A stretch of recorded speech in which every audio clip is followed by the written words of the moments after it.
তেলের কোনো শেষ নাই, মজুদ সব তেল আছে আমাদের, কোনো সংকট নেই তেলের।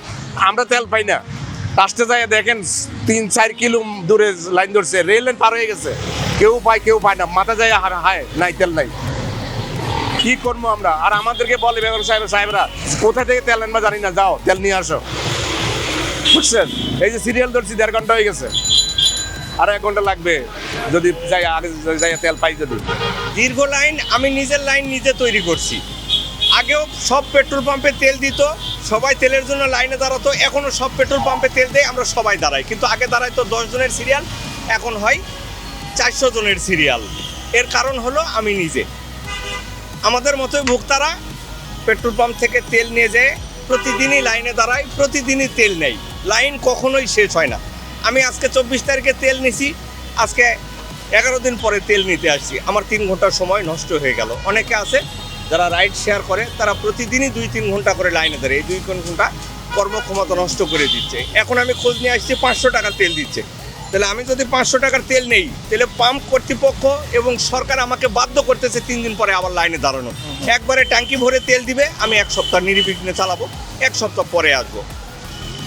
যদি তেলের সংকট না থাকে তাহলে সরকার থেকে নির্দেশনা আসা উচিত, অন্তত গ্রাহক যে পরিমাণ তেল চাই সে পরিমাণ তেলটা দেওয়া হোক। আমি শিফট নিছি এখন 6 ঘন্টার, তো 6 ঘন্টার শিফটে আমি যদি 300 টাকা বা 400 টাকা ইনকাম করি, সেখানে সেই 6 ঘন্টা আমার এখানেই চলে যাচ্ছে, তাহলে আমার ইনকাম করলাম কখন? আর মানে তেল নেব কখন? আবার মাঝে মধ্যে এরকম হয় যে পাম্পে একদম ইমিডিয়েট সামনে আমাকে পুশ করবে, তখন বলতেছে তেল নাই, তো সেই দিনটা আমার মাটি, সেই দিন আমি কাজই করতে পারলাম না।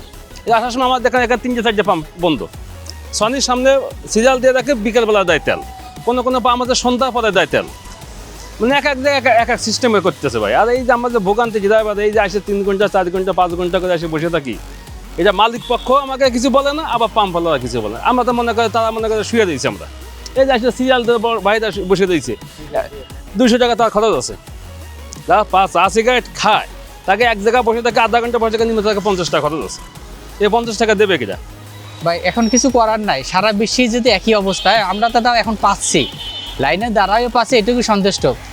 আর এখন পর্যন্ত আমার কাছে তো মনে হয়েছিল যে তেলের লিটার 300 টাকা হওয়া উচিত ছিল, এখনও আগের দামেই পাচ্ছি, আমি আসলে সন্তুষ্ট। শুক্রিয়া, হ্যাঁ, এই সরকারকে ধন্যবাদ জানাই। হ্যাঁ, এখন যেহেতু বাংলাদেশে তেলের সংকট দেখা দিছে, সেহেতু আমরা চাই এলা যেদিনই যাক, একদিন যদি লাগে তেল নিতে, একদিন তেল নিব আর একদিন চালাবো, এছাড়া উপায় নাই। কারণ আমাদেরকে মেনে নিতে হবে, যেহেতু সংকট পুরো দেশেই আছে, তাইলে আমাদেরও সংকট মোকাবেলা করেই এগিয়ে যেতে হবে, এটাই আমাদের কাজ। যেহেতু আমরা তেল নিতে হবে, তেলের প্রয়োজনেই দাঁড়িয়েছি, নিজের কর্মের তাগিদে, কাজের তাগিদে, এটা আমার প্রয়োজন, এটা আমাকে নিতে হবে, কষ্ট হলেও কষ্টটা একটু মেনে নিতে হবে, কিছুই করার নাই, বাকিটা রাষ্ট্রের বিষয়।